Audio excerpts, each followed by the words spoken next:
series. Our topic for today is role of impact investing in scaling up agri-tech innovations and building resilience in local food supply chain amid COVID-19. My name is Ara Fernezian, and I am the founder and the CEO of Stratasys and Innovate for Good, and I will be your host and moderator today.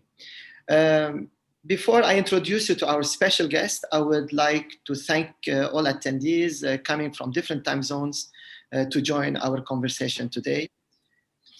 I would like to cover a few housekeeping topics. You can use the chat feature to introduce yourself and talk to other attendees while the session. If you have any questions to the speaker, please use the Q&A, and we are going to take the questions if time allows. And then the session is streamed live on YouTube at Innovate for Good. We have received several questions that have been submitted by the audience. As a reminder, if you have a question again that you have not submitted yet, use the Q&A box, and we'll go through it as many questions as time allows. So today's session is structured as follows. We're going to have 30-minute conversation with our special guest, Mohamed, and the 20-minute, we're going to have an audience engagement in the last on the Q&A, and 4:50, we expect to end the session. So without any further ado, I'm pleased to introduce to you the man of the hour, Mohamed Jouan Dhaheri, chairman of Rainmakers Capital Investment, who positively surprised us all amid the COVID-19 challenges with the launch, together with his partners Grow Group, a bold and game-changing venture to build in Abu Dhabi the world's largest indoor farm, which combines both vertical and flat farming and able to overcome challenges typically posed by dry climates such as we found here in the Emirates and other arid lands. So they have a plans to produce 10,000 tons of fresh produce per year, and on a plot which is 17.5 hectares and a cultivation area of 160,000 square meters. That's so inspiring, Mohamed. It's really like heartwarming a project when everyone like trying to say what we are going to do next, and you're saying we need to invest and we need to go further, but this time put impact and purpose ahead of you. So I'm very, very pleased, Mohamed. First of all, thank you for accepting to give us 60 minutes of your time. I know you're a very busy man. And recently, I know with this project, a lot of developments are happening. So I would like to welcome you here and tell us a bit more about you and about your background, investing on a personal level, and later on, maybe you can introduce us what is Rainmakers as well. Please, Mohamed. Sure. First of all, thank you for having me here with you today, and for all the participants to join. I'll share you a bit of my background. Maybe it helps shape up the exact, sort of the exact same type of investment that I'm in today and how I got this background from. So I've been always working with, since 2012 in Abu Dhabi Investment Authority. And in Abu Dhabi Investment Authority, we look at different ways to operationally and as well the investment side of it to do a full-on due diligence and resiliency plan for all ADIA's investments. So the key word here is resiliency. Today, Rainmakers Capital, alongside with three other partners, we, since the beginning or since inception, we've looked into so much the resiliency part in what does the government need and how can we help support those initiatives forward. This is the exact same, this is the plan since the beginning of Rainmakers. And we've been coming up to the Green Factory Emirates. You call yourself a venture capital, or you are more a private equity? What is, I mean? So we are a venture capital, yes.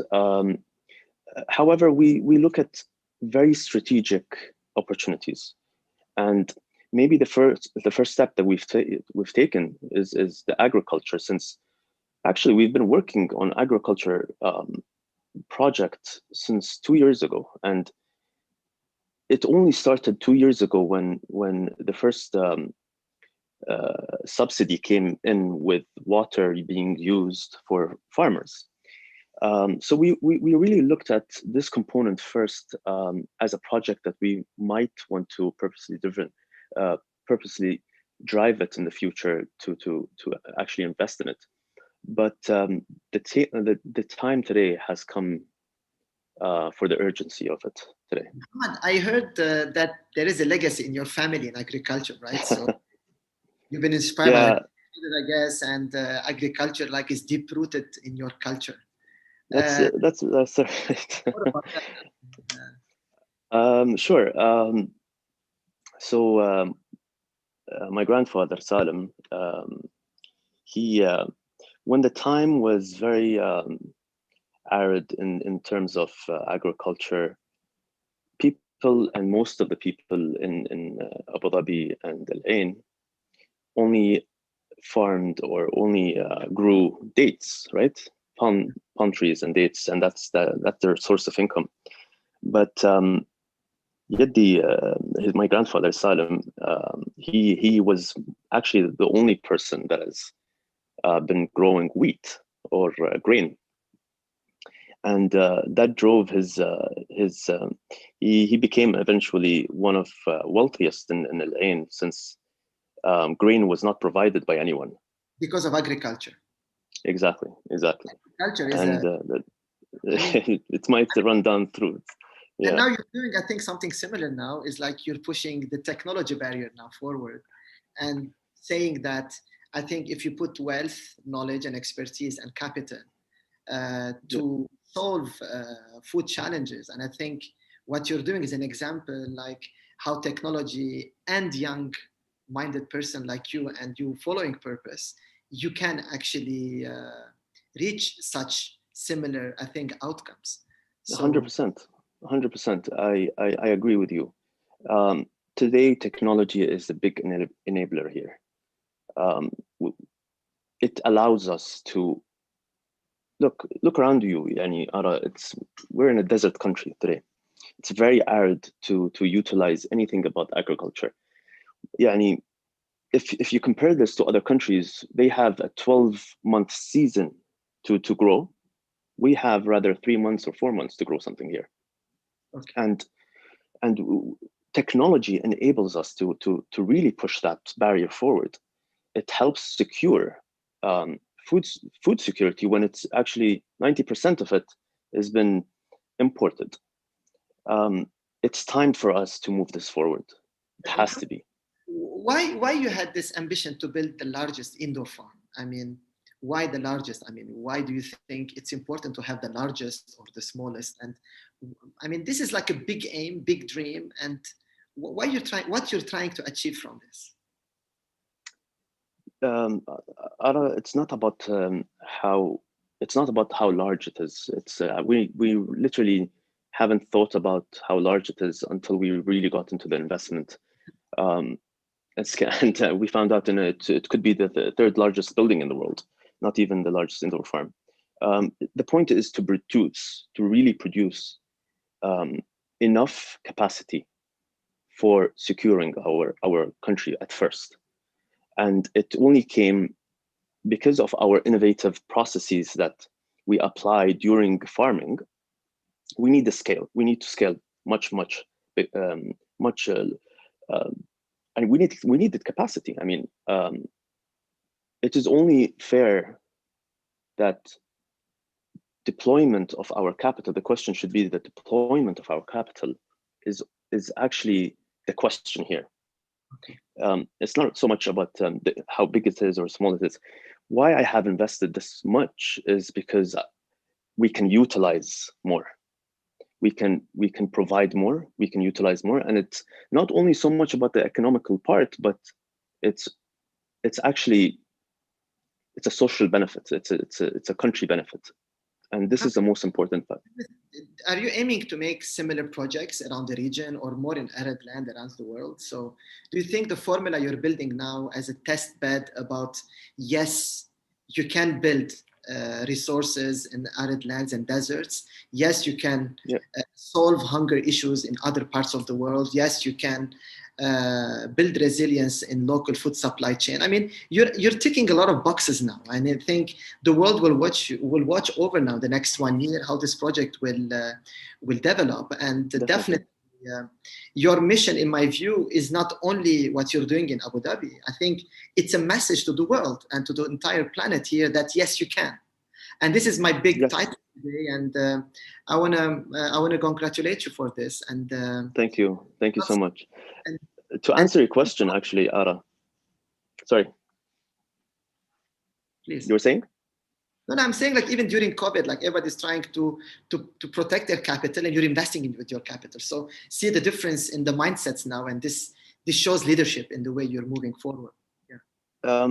Okay, that's a very good question, actually, Ara. Today, yes, you'll see that economically, it's not maybe the best fit for you to enter as an investor, but someone has to go in, someone has to influence the others to really push forward. I mean, our economy, it's not going to work without the private sector coming into it. Absolutely. We can't keep depending ourselves with the government. The government has done their job. They have laid down the path. We just need to enter it in a better way or a better fashion on purposely driven projects rather than just thinking capitalist. So yes, definitely, I'm looking at various projects today that could maybe scale it to other countries, such as Jordan, for example. I know Jordan, we have a very good situation there, a very good land. We could really scale that up there and help the bigger purpose. Amazing. And different other countries as well. It depends, yani, how much is the scalability that is needed in other countries. Mohamed, what is the primary driver of your interest in impact? I mean, why impact? I mean, does this kind of investments, I'm talking more on technically, because a lot of people do not believe in impact investing. So we are an advocate for that. I mean, as you can see with my t-shirt, invest for good. So we're advocating that we need to see more impact-driven investments in here, sustainable investment as well, finances. So do you think there is a potential return for private investors like you? Especially you're in this kind of field. Look, Ara, it's a very, very important strategy that you have to really embed into this country as well. The first and primary driver, Ara, is our food security issue here. We would secure that, make sure it's resilient enough, and that is the purpose of having to support the people of the UAE, our government, and the burden that it carries today. We need to really scale enough to support that, reduce the burden that they have today. That is the main driver. The second component is the social. How can you measure the social impact you can do by a sort of investment like that? And that's the second.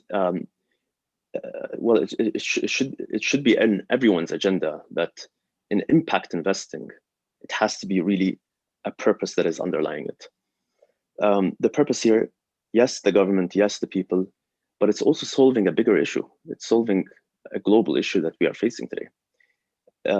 COVID gave us the urgency to embed today. It was on the study, it was always on the project plan, but the urgency came in to really lure us onto to actually launch Green Factory Emirates. I mean, it's amazing. You started this 2 years ago, and we only saw it today. And you told me your aim was to make it next year, but COVID gave the urgency to push this forward. I mean, yes. That's really amazing. But is there risks, Mohamed, in this kind of investment? Do you see risks in the future? I mean, it's a massive investment, and the yield and the return, it's a quite long term. So, I mean, for every investor us today, what do you tell them in this regard? Because everyone speaks about the risk and being a long term, and especially we are living in a quite an uncertain world. And I agree with you. Food security comes an underlying factor that we need food to survive. So this is before anything else. So what do you say on the risk factor here, when it comes to this kind of? Aram, this kind of impact investing, or this kind of scale of green factory emirates, it's definitely, there's a lot of risks.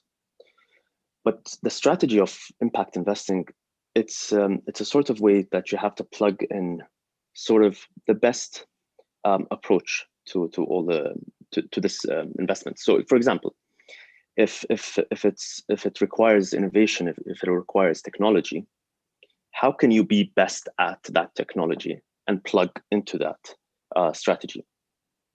So for the 2 years, we've been actually really painting a strategy towards the best fit for our, not only the country, but the region. Impact investing has to be a way to really lure in the best of the best in order to make an impact. 100% there's going to be risks. Compared to traditional investment, which one is more risky these days? Like in real estate, let's say, in other forms of businesses. So how do you see it? Look, it's definitely risky. It depends who's behind it. It depends what expertise do you have. It depends the technology, which is the only sort of tool that we have today. And obviously, and definitely is your passion. You have to have passion in what you do. You have to have a purpose for that. And I think you addressed as well, Mohamed, in a country like UAE here, that the leadership here, they're always looking forward. They, as you said, they laid the path for all of us about thinking beyond. I mean, see this today, reaching out to space, building other ventures. You know, as you can see, I mean, not every, because governance plays a big role as well. The country we're living in and the regulations they are offering you. And I think this comes, I believe, as a blessing that you have such leadership encouraging private sector and pushing forward the agenda where private sector to look for. And I think you could be an example from the private sector level and being from the young generation as well about thinking beyond the traditional investment, which is 100%. I mean, thanks to our leadership, they have laid a very good ground for the private sector and especially family offices to jump in and create an opportunity such as that. But you have to have the right talent behind it. I mean, I'm talking about talent regardless how much money you have. It's what is actually the technology. So I'm really happy that Abu Dhabi is taking this step, being the incubator of all startups. And it's very important to do that, because what we lack here is being creative into, honestly, it's actually purpose. We don't private sector investment as well. I mean, we see most investments are coming from the government today, and I hope that that's right. Sector like you investing in knowledge-based economies instead of looking only about. I mean, a startup ecosystem will only grow if we have enough private investors joining board, and this is going to be. Someone just asked me a question, Mohamed. I mean, I received this question like 6-7 times. Do you find it challenging aligning purpose and making profit in the same time? I mean, usually people, they either focus on purpose, they don't care about money, and other people, they simply care about money and they don't really care about purpose. If its purpose is good, but the goal is to make more returns. So how do you find it difficult for you? It's to have both aligned in the same time. That's why it took us 2 years. But look, purpose and yes, economic benefit, it works hand in hand. You can't say you're going to be fully purposely driven and forget about the economical part or benefits from it. It's only going to be purposely driven because of the economically benefit you're going to get it from, and vice versa. So it works hand in hand rather than having it's so much. Yes, you have a purpose, and yes, you're going to gain from it. You shouldn't take that off your agenda. So why now, Mohamed, investing in agri-tech sector? I mean, do you think it's there is a necessity? I mean, we have read a lot of reports earlier that it's quite challenging today, the agri-tech sector. I mean, it reached a boom in 2019, and we saw a bit of decline on a global scale, I'm talking. And maybe, is it do you think there is a difference between country to another about when there is a peak in investment, or how do you see it? Definitely. Every country has its stage or business cycle, especially in farming. Different countries have different environments and different ability to really farm. Today we have one of really the most extreme arid places that could affect our farming techniques here. So 100%, the peak is today. We need more investments in agriculture, and the government is not going to leave you alone if you have the intention to really scale something up for the better good of the country. They're going to actually support you. They're not going to leave you there hanging. And this is very important. You're right.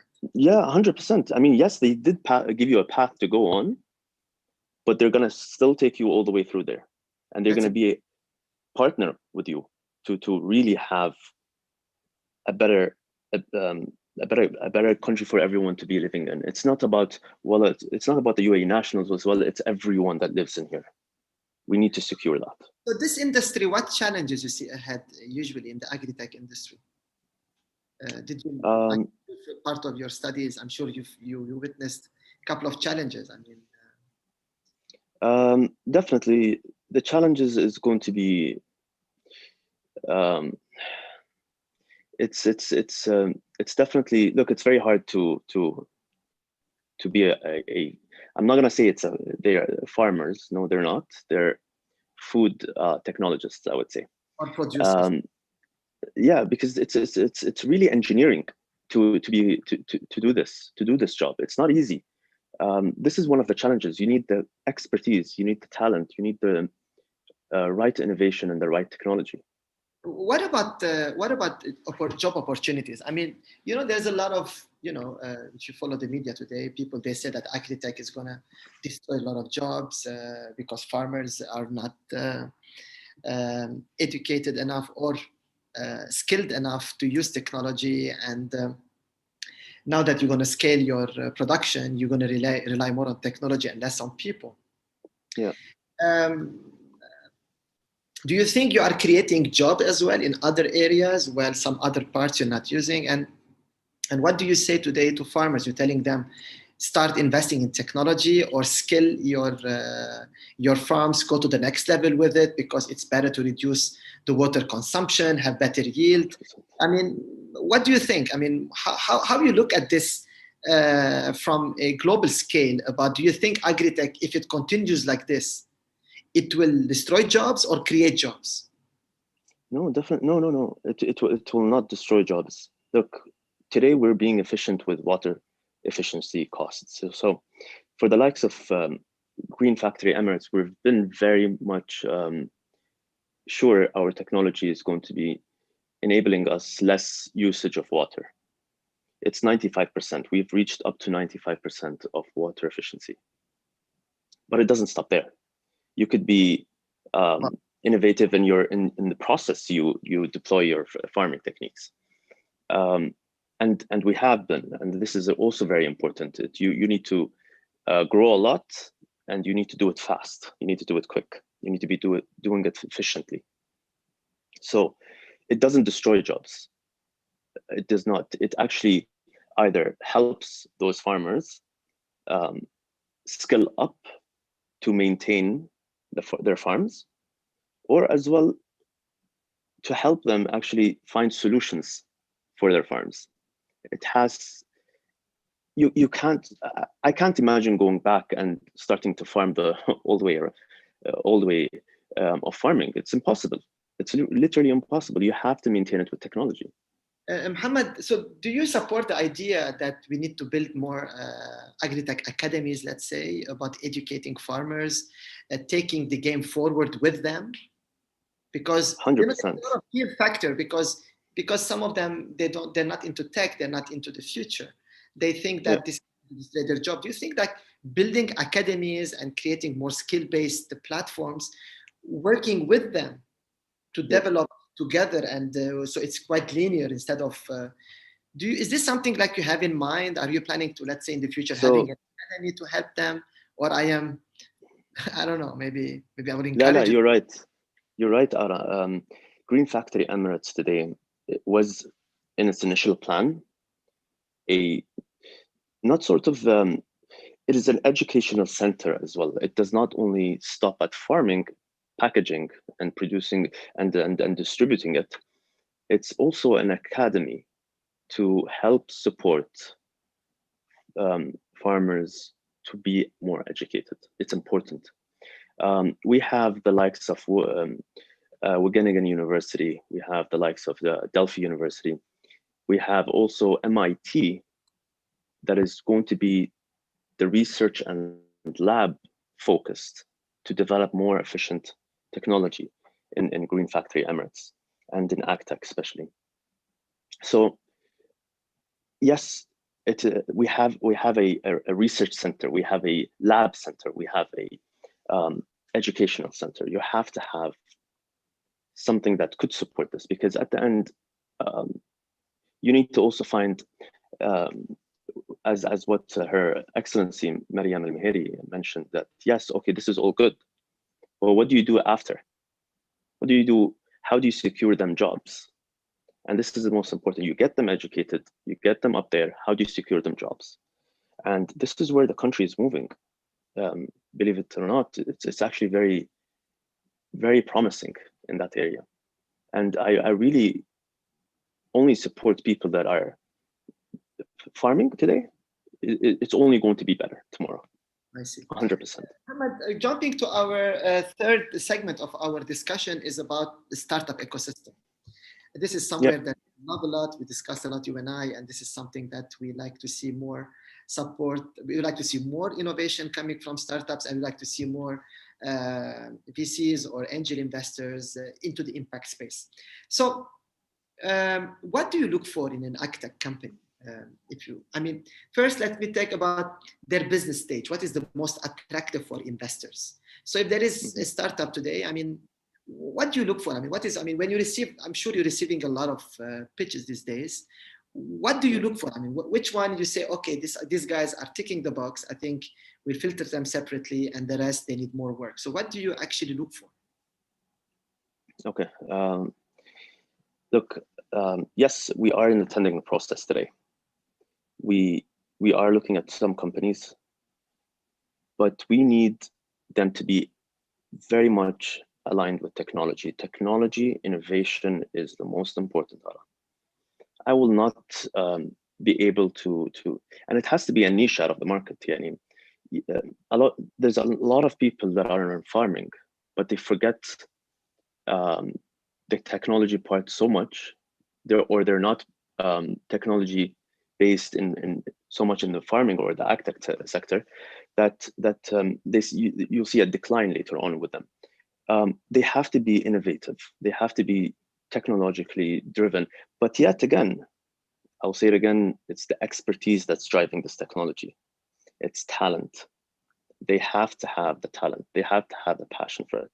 They have to have the understanding and the know-how to be able to facilitate that and to be able to really be creative in becoming more innovative. What if they don't have the business expertise, Mohamed? So because what you said, you need startups to tap into the niche market. You need that to be tech-driven. You need them to be innovative, and you need them to have the expertise. So what if, let's say, someone has a farming expertise and a tech expertise, but they don't have the business expertise, to scale or to look at beyond that. What do you say? You're right. You're right. Actually, this is why venture capitalists come to the game.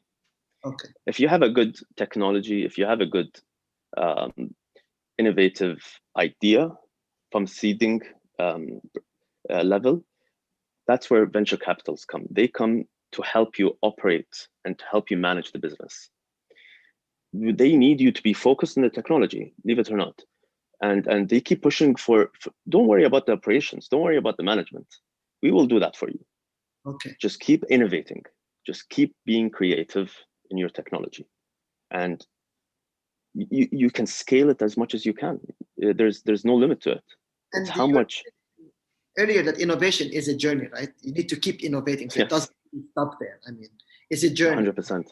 It's a journey in developing it. It's a journey to be refining the actual product that you serve. The service, if you die in being creative, the technology will die with you. You have to really push in being able to refine it, being able to be innovative. For the likes of Apple, for example, Apple are very good at refining their products. They're very good at being more innovative in every stage of their cycle. And you have to keep doing that. If it's 95% of water cost efficiency, tomorrow I'm hoping it's 100%. You never know. You just need to keep being creative.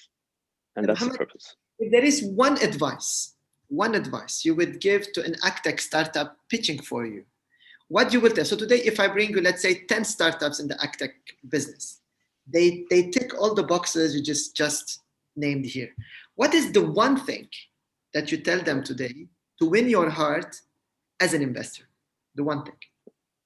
Okay, so for our region, you spoke about the niche market, the tech, the innovative development that they have in mind, and the expertise and talents. Among these four, what is the only thing that you say, okay, this is the people that I'm going to work with? Okay, it's going to be purpose. If you have the purpose to really drive your investment, it's going to be backed by technology. I'm going to say it again. I apologize, Arabas. If you want, yeah, I'm really insisting that it has to be technology. I mean, it has to be technology. You insist on the purpose. Exactly. I have to keep saying that it's the purpose that's going to really drive everything else. Look, the numbers, the management, everything is going to add up at the end. But you need the purpose. You need the purpose to drive this. You need the technology to really be embedded in this market. This is the only way. Yeah, you can really catch my attention, I would say. I'm going to jump now to the Q&A session. We have already a lot of questions, and I'm going to start with the ones that we received earlier. Sure. One, there is a very a bit out of scope, a bit question, maybe just to break the ice a bit. What are the difficulties to reach the top? Sorry, can you say that again? What are the difficulties to reach the top? Okay, that's it's a bit out of box question a bit. I don't know what he meant with this, but I thought that it's good to talk about it. Yeah, fair question. I'm not sure. Look, you have to believe in what you do first. Forget about being in the top. Anyone could be in the top, but you have to believe in it. You have to believe in what you're doing first. Keep it in your back pocket. Yes, I want to become the best of the best, but you can't reach without really focusing yourself, fully dedicating yourself to really deploy what you have as a service. If you're telling me I want to become the best of the best, yeah, what do you have to serve? What do you have to service? Like you were just telling me earlier, is that for you, servicing your country comes on the top of your priorities, for example. 100%. This is the most important that I have. The only thing that I have is the ability to be happy in my own country, making my government support the government, support the people, and not only. It doesn't matter if it's nationals or foreigners. It's everyone in this country. We're only here today because we're able to secure a living here. Amazing. But we have to keep pushing for that. Do you have any investment in West Africa, planning to go there to West Africa, or are you still not in your agenda? West Africa. Not so far. No, not so far. Unless it's something really disruptive. Okay, so I'm going to go very quickly on the questions. So we're going to have less than 1 minute to answer each. How can we introduce indoor farming in schools? Do you think that this is something can happen? Yes, it can. It can. It's actually a beautiful idea. You're not only educating them in schools, and you're serving their own purpose in becoming more dependent. Farming is not easy, Tara. It's very hard to farm a good quality of produce. You have to teach them. You have to. It's being self-dependent. This teaches you patience. This teaches you a lot of things, and this is a part. And that's a beautiful idea, actually, being part of an educational ecosystem. Maybe you should introduce this part of your R&D. Exactly. Yes. 100%. And that's why I'll say it again. I have in Green Factory Emirates an educational also driven component in it. It has to educate people. There is one more question here. Do you look at gender equality when you are hiring your team? No. I mean, does this? Do you think you? No. I mean, I'm sure. I mean, do you look at that you should have more equal men and women hired in your company? I know that UAE it's quite very active in this field. Yeah. Is this something? Look, gender equality is not. I love the fact that we have reached, and the government is really pushing forward for gender equality. The same. Look, to go back to that, actually, Ara, I ran for the Federal National Council, and the year that I've ran in, they really pretty much put both. So it used to be anyone that could join, but they made it sure and they made mandatory that there should be 4 women and 4 men in the Federal National Council. So I don't have a problem. Whoever has the passion is who's going to be working for it. There's no race, gender, and all that. It's who has the passion. Amazing. Mohamed, do you think micro-urban farming as an alternative solution for big farms that require huge investment is a solution? I mean, today you're building a big farm. Again. But what do you think about micro-urban farming as an alternative solution? It's a question from Hani Lakil. Micro-urban farming.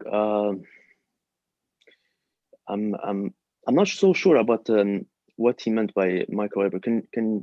Hani, could you please be specific more? I mean, is it more like the urban farming is like bringing a smaller farming, like the one that they have it in buildings, for example, or it can be in smaller scale. So let's say. Yeah, that's amazing. That's amazing. I mean, but aren't they risky investment-wise? Because it has proven in many countries that it could be potentially it doesn't have a good return. As you were saying earlier, that you need scale in production to solve the problem. You cannot do it in a small. But even look, scaling being able to scale is because I'm able to give the same capital distribution and the same strategy, but you can also make an impact even at a small scale.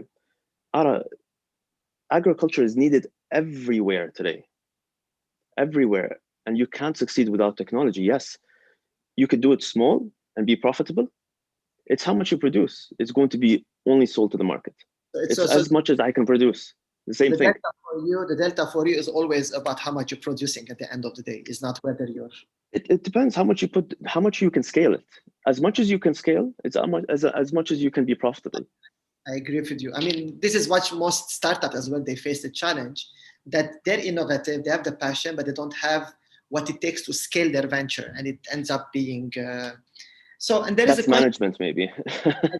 this comes again on the Mohamed Hanan is saying, do you agree or disagree that innovative vertical and horizontal agriculture and mega greenhouse projects must be linked to energy generation investments? Yes, I agree with that.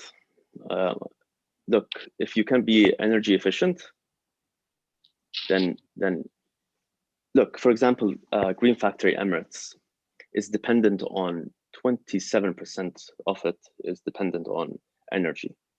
If we can be utilized by that, by being more efficient, that drives the whole factor of profitable. Okay. Energy is a big component of agriculture. I see. And that thankfully, our government of Abu Dhabi, they provide subsidies for that. They provide lower pricing for agriculture. But what if there are no subsidies? What if you don't have subsidies? Then you have to be more you have to be more technologically efficient to be able to cut costs and electricity. And advance innovation with that. 100%. How do you measure impact? Someone is asking. Gil, do you have a framework or index, or is this something you're developing? For what? Sorry, I didn't hear. Measuring the impact. I know that the measurement that you have in place is about you told me about the link on the building resilience on security and how much percentage of those and the amount of jobs you're creating, or do you have a framework created to monitor the impact issue? So yes, we're in the making of a framework today. Look, Aram, when we have put together this the whole strategy forward, we didn't take consideration of the largest indoor farm or the largest, how much impact are we going to make. It's for the purpose of what's best for the country, I will say, and that's that at first in my agenda.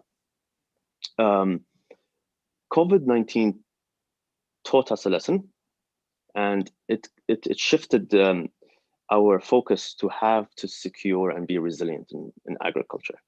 I mean, if this is one of the government's initiatives, then push it forward.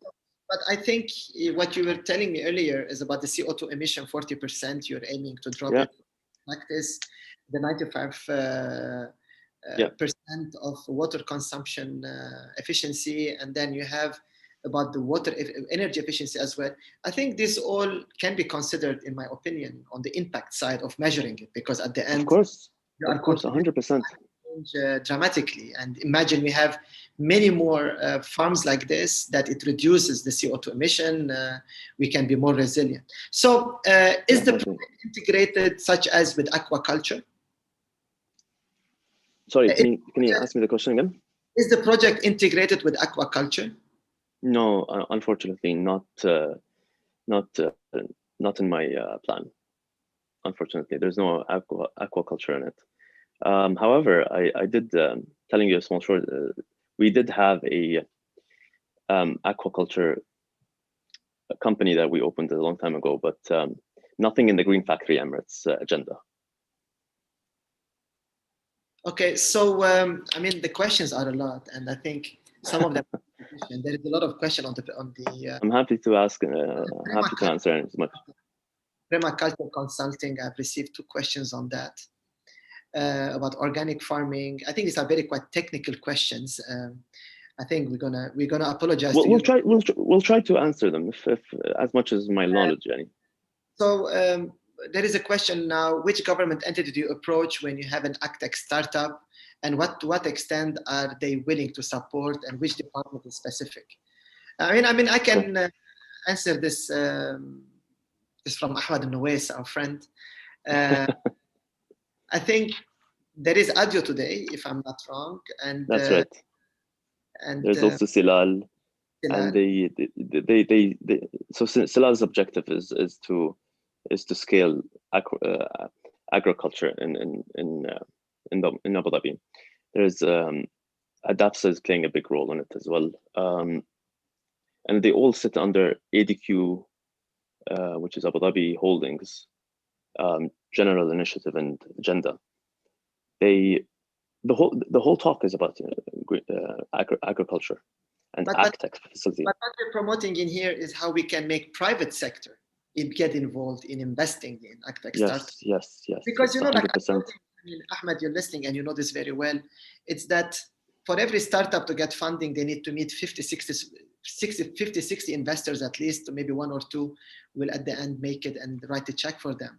And today, the only way we can accelerate this is by having more people like you, Ahmed and Mohamed, to invest from your own VCs and from your private equities into this this entire field. Otherwise, as you were saying, we cannot only rely on the government, by the investment, government giving us all the foundation to achieve it.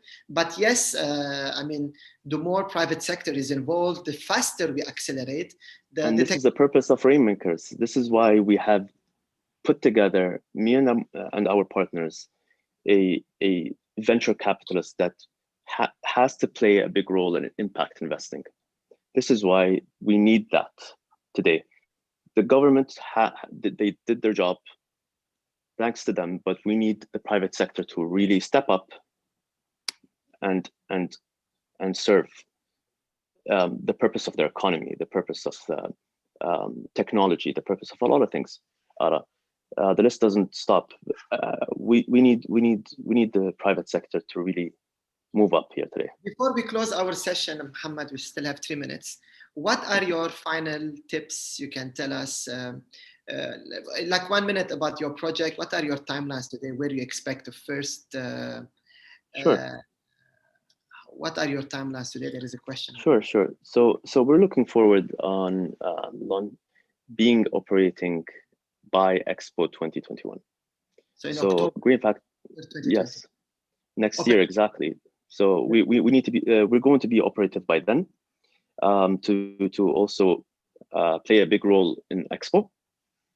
But we also this is only going to be phase 1. There's going to be 7 phases into this whole project because of its scale. How long is we needed? What's the duration of the project? How many years? It's in the range of 3 years, I would say. It depends how fast we could really help, first of all, produce a lot. In the first phase, it's going to be 1,000 tons of produce, and by the end phase of 7, it's going to be 10,000 tons of produce. Right. So it's the demand and supply. Are you looking for technology partners with you, or you have the entire ecosystem built already? We do have the whole ecosystem of technology built in, but it doesn't stop us from listening to different and new ideas to embed into Green Factory Emirates. For the last joiner into this Green Factory Emirates was the likes of MIT. MIT's research lab was a big role for us to have and to help develop more technology. I mean, you can't stop in any specific technology that you look for. Anything that's purposefully doing, becoming more efficient in your service, I'm happy to listen. I'm happy to listen to more. Is it safe to say that Rainmakers Capital, you invest in impact-driven startups? Or you don't? Yes, I do. Yes, I do, 100%. Okay. Impact-driven, 100%. Because we don't have many initiatives on the impact space yet. I mean, we have some of, like Ma'an, it's an amazing initiative in Abu Dhabi to push forward social enterprise. But that's a good one. That's a good one. Ara, to talk to you about Ma'an.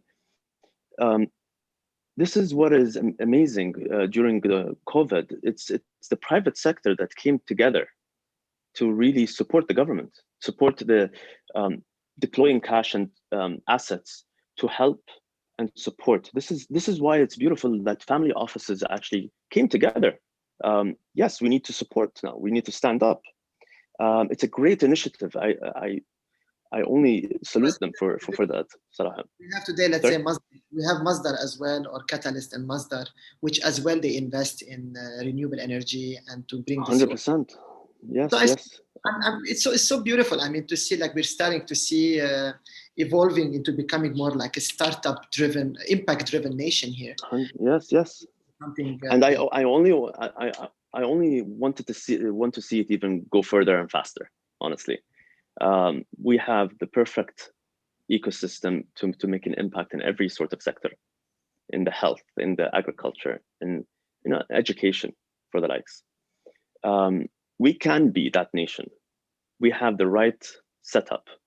We just need the private sector to really be influenced and get up.